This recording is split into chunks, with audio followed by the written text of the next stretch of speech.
Hi, Dexter. Thank you for joining us from Japan. I wanted to say to the audience that don't know us is that you almost worked with us at 154 New York for the forum this year with Larry, and unfortunately this did not, took place. You're also very familiar with 154 New York and 154 London, so you've been to the physical art fair. So for people who don't know you, you're an independent curator and the CEO of the Art World Conference in New York, and it's for me very interesting to be able to to discuss with you your highlights first, of the artists you enjoy discovering on this 154 online preview. For us, it's our go-to solution after not being able to do 154 New York this May. So instead of having a physical encounter, we're having a digital Right. one. But it's interesting to be able to share this moment with you and basically share your highlights. Oh, well, it's a pleasure to talk with you. And as you mentioned, I'm here in Japan. I didn't expect to be here as long as I've been here, but I'm happy to report that I'm safe and my family is healthy, and and we're just taking everything in stride, just like everyone else. And I'm very excited to see that you were able to transfer the fair to an online platform. I mean, so much has happened in the past few months. So this is still a great opportunity for the galleries to sell work and for people to discover new artwork. And, and I appreciate your inviting me to not only curate the 154 forum, as you mentioned, that was, postponed because of obvious world events, but to get my take on, some of the artworks that are being presented on Artsy for the fair. So maybe I selected, too many, but hopefully we can get through my selections in a reasonable amount of time. I approach this by saving the works in my sort of favorite, area, as opposed to going through each window. So people will see an artist or an artwork before we actually are talking about them, but there's certainly enough here for us to scroll through it and have a bit of a conversation about these artists. I approach my selections from the perspective of, a collector, but also from the perspective of a curator, thinking about artworks that I think have some strong presence about them. I mean, looking at work online is always difficult for obvious reasons. So it's great when an artwork can hold its own even in a digital form. So the first work I'm going to click on here, hopefully the bandwidth of the Wi-Fi holds up and we're able to. It works. So it's a work by an artist named Franck Lundangi, who I wasn't familiar with prior to looking through the 154 fair on Artsy, but there's something about these watercolor works on paper that really stood out to me. It's funny because I've been someone who's been into painting for years as a curator. Larry Mensa, who is my friend and often collaborator, he calls me the painting guy, right? Because he knows that I love painting. But I've been more and more I've been gravitating toward watercolors, and this artist's work really struck me for its both like delicacy, like I love delicate work. I'm starting to really want to spend time with works that have a certain amount of fragility to them in many ways, right? And there's something about this work that just really drew me in. I'm also clear that there's so much figurative work out there. So I also like it when I see an artist who's taking the figure and doing something a little bit more fantastical with it. Yeah. So, so this, and again, this is all subjective. Like, people often ask me about my taste and I go, well, it's eclectic, right? But Yes. if you, but I'm always honest about my taste. So this work really stood out to me in a powerful way. And I actually selected a second work by the same artist that I also was really drawn to.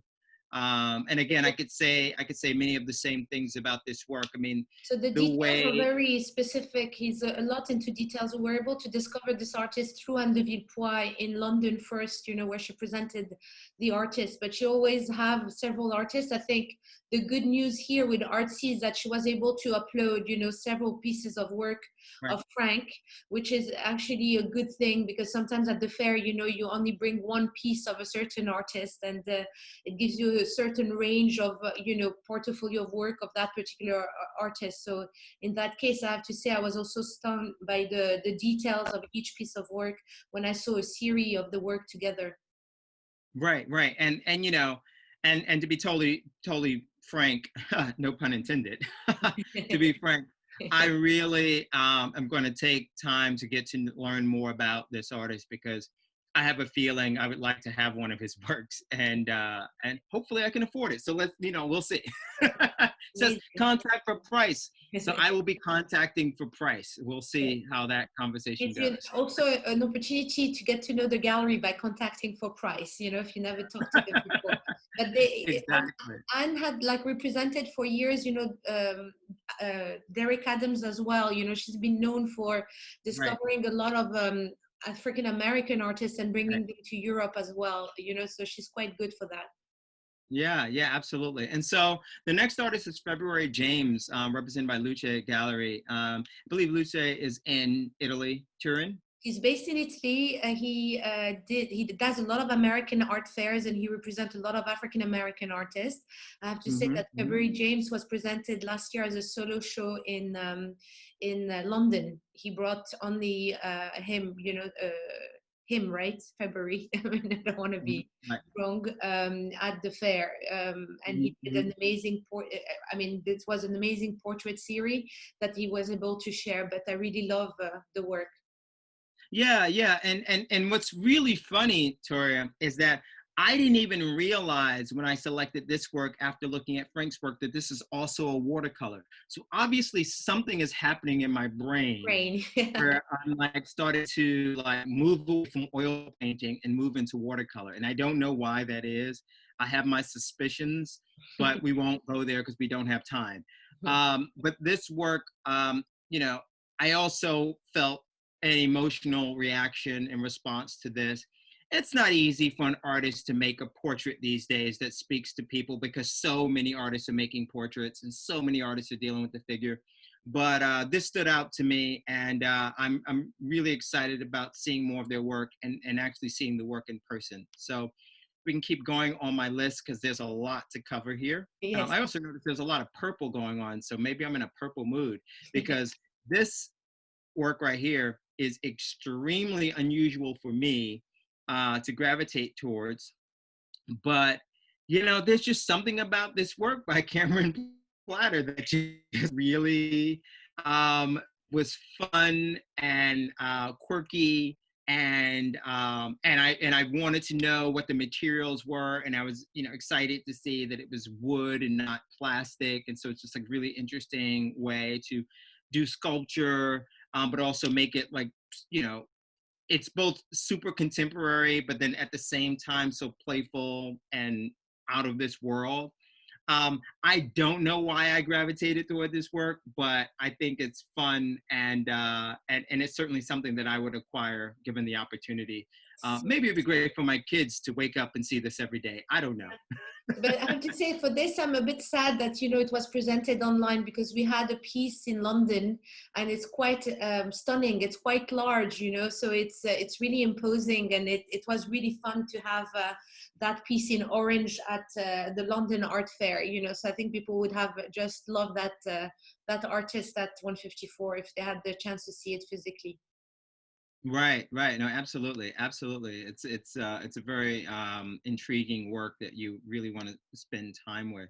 And so the next artist here, should load in a second, is Nate Lewis. Love him. And you know, I've been getting to know Nate's work fairly recently. Actually, I have a studio visit coming up with him fairly soon. I've never visited his studio.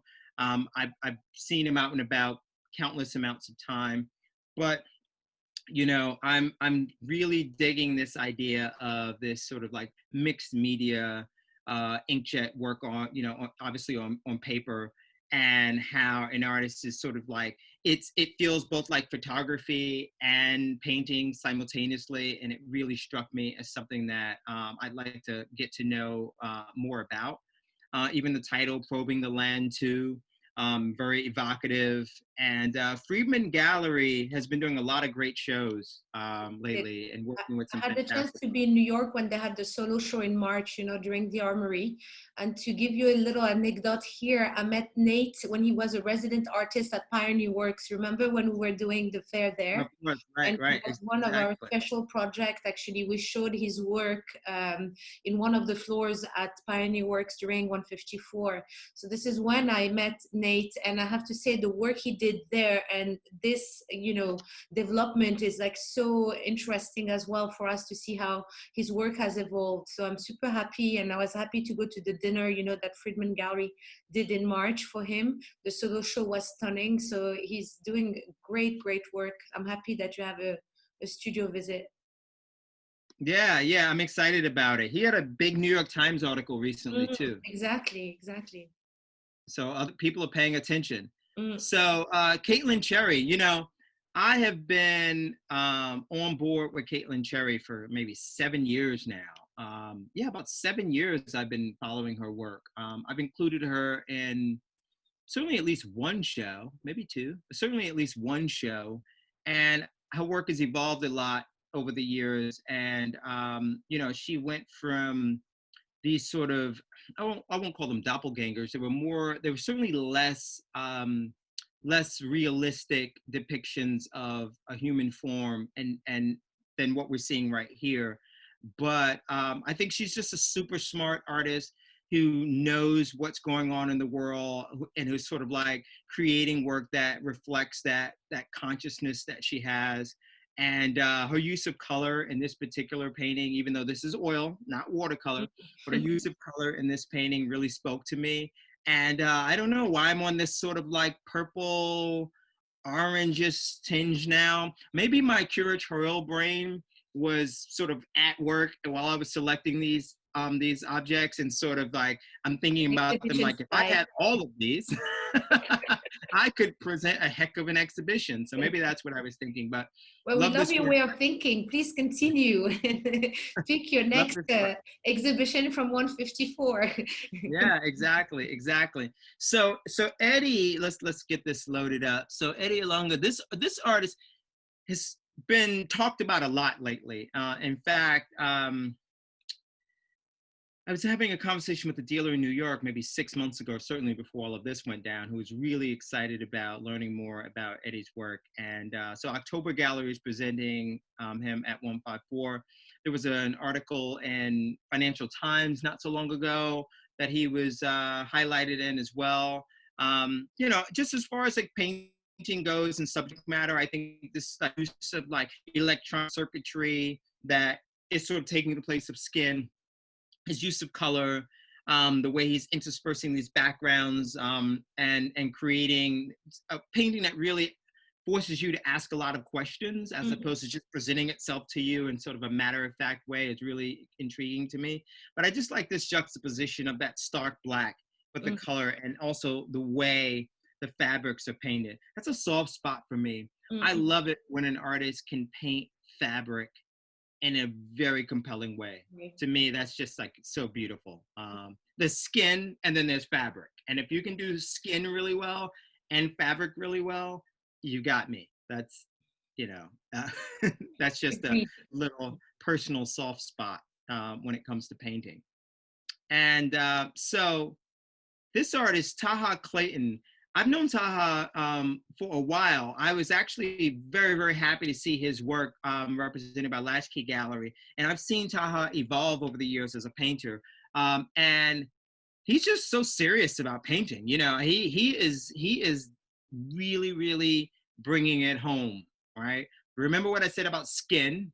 Yes, he has this fantastic tone. Yeah, I mean, the skin of this subject is just ridiculous. like So so well. realistic, so realistic. It's unbelievable.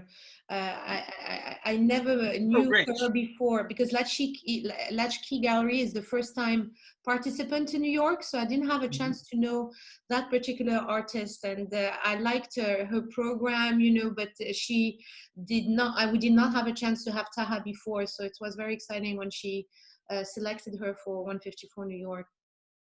Right, right, right. Oh, him actually. Taha's it. Him, Taha's it. sorry. Him. You know, Yeah, Taha in no worries. Lebanese is a friend. It's a Arabic name. It's a girl. Yeah, yeah. No, yeah, and of course, of course. So, so Nicolas Duer, um, so completely unaware of this artist's work, and you know, photography is one of those things that it's easy to get so wrapped up in painting and so wrapped up in, you know, other media, and forget about how powerful and important photography can be, even if it's not portraiture. And this work really just stood out to me, just from an emotional reaction. Maybe because I'm surrounded by so much greenery where I am here in Hayama. Mm, Um, I'm just overwhelmed with lush greenery, mm. and I think that's why I connected with this work. It sort of like reflected my day to day here. I'm like that object in the middle of all of that green here. Mm. But just really, really fantastic execution on this photograph. And I have to So say I'd that love to the learn more. Espace d'Art Contemporain from Martinique brought us some very interesting new artists since last year in New York and in London that we were not familiar with. And we're so excited to have them on the program now of 154 because they are bringing new, in a way, new blood, you know, from Martinique and from all those wonderful places on this side of the world. So Right, we have Cyril Curator. absolutely. And here we go, Omar Bah, another watercolor. It's true and very different than his usually work. You know, this small drawing. I don't know if it's small. Yeah, it's kind of Pretty small. small. Yeah, Hmm. it's very different than the full, detailed, large drawing that he does usually. So I was quite intrigued also by this. Yeah, I just think it's a fantastic execution. So we have several more to get through, but I think I've chosen some multiples, so it might not take as much Time. time. Yes, of course. So let's see, we can load here. Can you help me with the pronunciation of this artist's name? Ousmane Niang. So Great. Afikaris is a gallery from Paris, also same thing, first time participant in Marrakesh, and they decided to do New York with us. So I don't think we had him before, Ousmane. So it's quite a new introduction for us to this artist. Yeah, just stood out to me.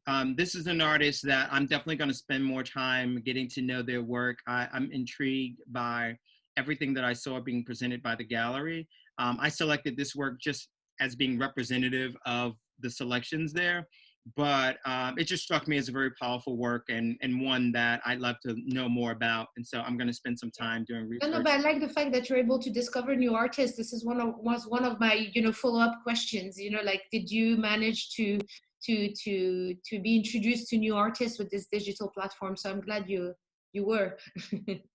Absolutely, absolutely. So Abe Odedina, yeah, Yes. correct. Yes. So just the the messaging and the work really stood out to me. This idea of 7 deadly sins and each of these blades representing that. The symbolism struck me as something that I think is a sort of appropriate for the times we're living in. Uh, and just a really strong execution. Um, Another artist that I learned about through 154, getting to know more about their work, and certainly given the opportunity to include them in an exhibition is something that I would certainly do. I'm going to skip ahead to this work here because I just thought that, let's see, the fact that this was it's called anxiety, right? And it's shot on a smartphone, which I thought was just brilliant. What's more appropriate than smartphones today? Like, what's more in the moment, right? And the color, I mean, it goes without saying, the color in this work is just incredible. I mean, the skin, the ground, the chair, the bags. I mean, it's just fantastic. This is a piece I definitely would like to own. Another contact for price. I will be contacting for price, and we will see.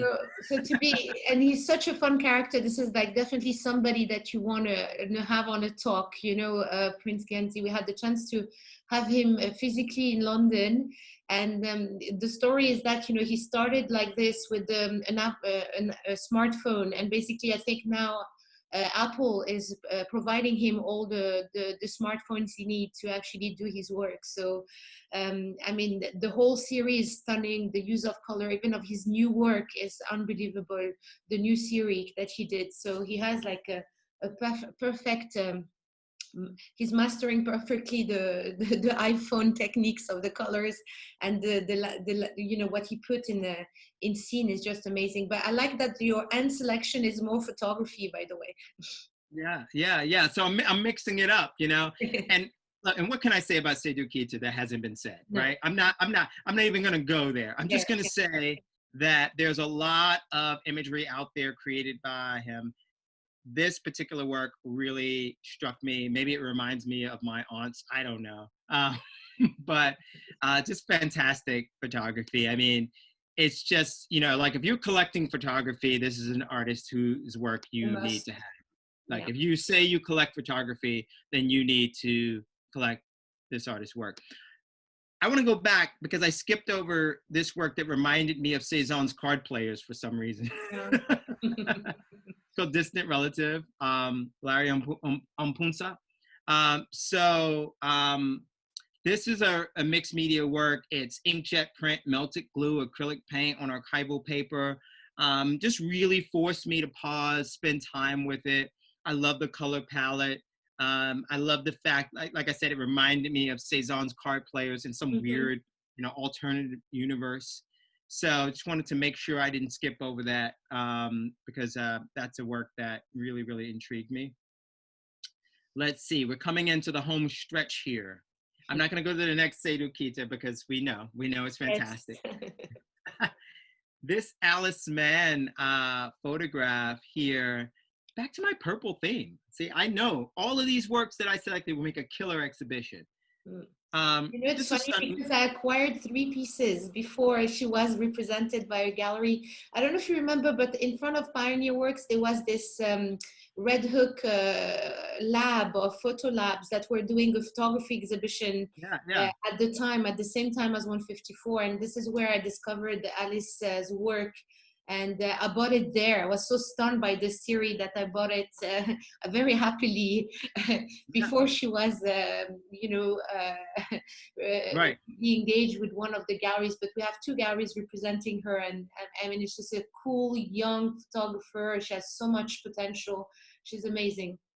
Yeah, just great work. Just really stood out. And photography, just like other mediums, you really have to be doing fantastic work to stand out, right? There's just so much photography out there. Like you have to be a killer. Like you've got to be really good. And so my final 2 artists. So I have 2 works here by Slimane. Let's see if we can load these. Iman El Kamal, Tunisia.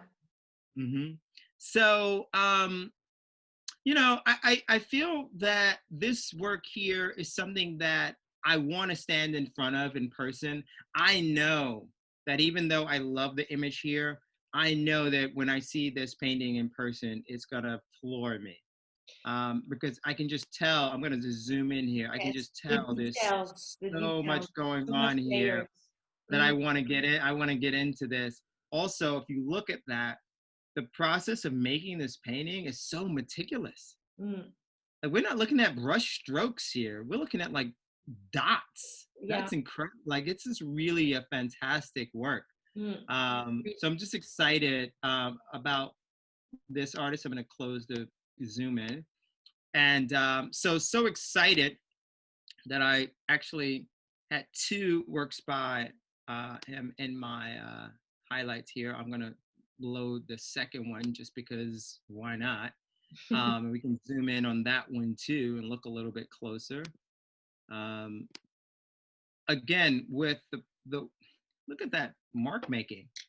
I mean, that's just crazy good. You know, usually he frames his work also with extraordinary framework. So, I mean, I don't know if it's a question that he didn't, you know, because it's for artsy, so there's no frame attached. But when you present them at the fair, they usually frame with the unbelievable, as detailed frames, you know, which are part of the artwork themselves. Yeah, yeah. So I think almost every artist that I selected here that I wasn't already familiar with, like for example, I'm familiar with Caitlyn Cherry, right? But all the artists that I'm not familiar with, I'm dying to see their work in person. So this is really a fun process for me because I've been feeling a little bit disconnected. Yes. Isolated. But that's my last question to you. I don't know if you have more work. Maybe there's one last final one. Last one. Yes. Last one. You know, I don't have a tremendous amount to say about this work, but you know, it's usually an installation as well. You know, I've seen this piece with like, you know, 10 pieces similar to it on the wall, and it's just extraordinary. You're familiar with her, right? You know that she did the Nigerian pavilion at the Biennale of Venice here. Right. 2 biennales ago. She's quite amazing, I think, architect by training. She's able to do those installations that are just insane usually because she completely mastered the whole you know, weight and dimensions and, you know, of her sculptures, you know, which is and she started, I have to say, with I think a couple of partners. There's unbelievable foundation in Lagos. That was one of my highlights when I went to see ArtX Lagos 2 years ago. Yeah. Well, I mean, her work, I mean, doesn't surprise me, you know, that I had this sort of reaction where her work feels like it's in direct like conversation with Yinka Shonibare. Like there's this sort of similarity in terms of the approach of this work. But nonetheless, I want to own this. This is for sure. This is something I'd love to own. So anyway, that's my final work. Sorry, I selected so many. That's amazing because it's good that we're able, you know, it's this whole 154 online preview is finishing on Sunday. So it's quite nice to be able to review a lot of the work before it, you know, it ends, and we are not able to access them as easily as we did for 3 weeks. But actually, that comes to my last question for you. I know you're in Japan, but like we had to kind of like, you know, go straight to this partnership and digital platform because of the postponing of our event in New York. And I know you've probably been, you know, bombarded by a lot of other art fairs doing viewing rooms and things like that, you know, during that period of time. Is there any, you know, advantage or things you felt more compelling on going online? You know, obviously besides the distance and the fact that you wouldn't have been able to go physically being in Japan, but do you think any potential for the future for complementing what we do in the future if we have to continue, you know, a couple of more months like this, which I'm hoping not. But do you think it's something that should complement a physical art fair? Yeah, I mean, well, the short answer is yes. I mean, frankly, you can just show more work online than you could ever show at an art fair, right? You know, there's just limitations of transportation budgets, shipping, all of those things. I mean, even if you have a nice sized booth and you bring backup inventory, you're limited in terms of how much you can share. So I think there's a good complement, you know, between the online and the physical. The physical is super important. I think it's really, really important.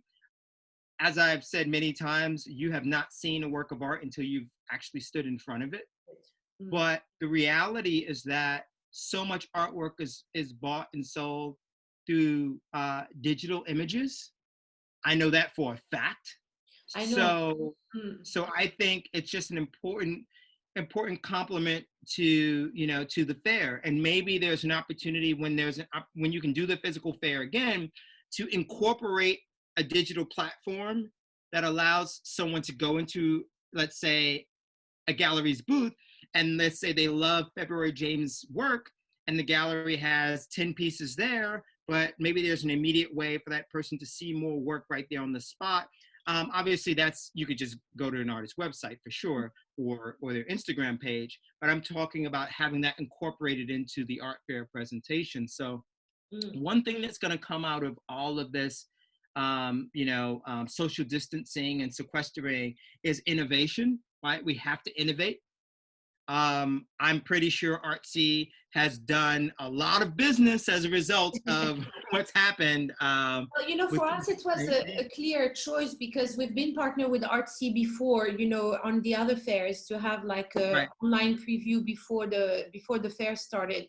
But I think the idea of their power as well, and their subscriber network, because they've been around for so long, where they accumulated all those data. People used to go to Artsy to see artworks, so I thought that was a logical choice for us. But I've seen also that a lot of art fairs and galleries have developed, their own platforms. So we are thinking, to have this also as a complement of the fair, because we might also, for us, engage galleries that physically don't have the means to come to the physical art fair, but are quite good with their program, and it could be a good introduction for them, to the art world like this. So, I mean, we're thinking all those angles with the digital platform that we really want to complement the fair, but not only through, extra work from galleries who are physically at the fair, but also the possibility of extending invitation to galleries that, are at the beginning of their journey, that cannot yet, participate because the means are not there, or because they don't have the possibilities of traveling. But there's so much potential in extending, in a way, so much opportunity to artists on the continent and galleries on the continent, that have not yet been, part of this art world community. Right. No, it's absolutely true. So we'll see how it evolves, but I think that that's a smart way to go. I absolutely believe that. Well, the sun is setting here. You might notice that my it's getting dark. It's literally 2 minutes to sunset. Well, 5 minutes to sunset. But thank you so much. I know it's not easy to find the time, and as much as we have a lot of time, we're like so structured now with our time, that to find the time to do this. So I thank you so much, and I hope we have a chance to see each other like very soon, like physically. Of course, so we will. All goes well. When are you planning to go back to New York? Do you have an idea or not? Oh, next week, June 6th. Okay, so it's already close for you. Okay, good. Okay. Finally. Okay. Okay. So I'm gonna stop the recording, but thank you so much, Dexter, and I see you soon. Okay. Oh, thank you. I appreciate it greatly.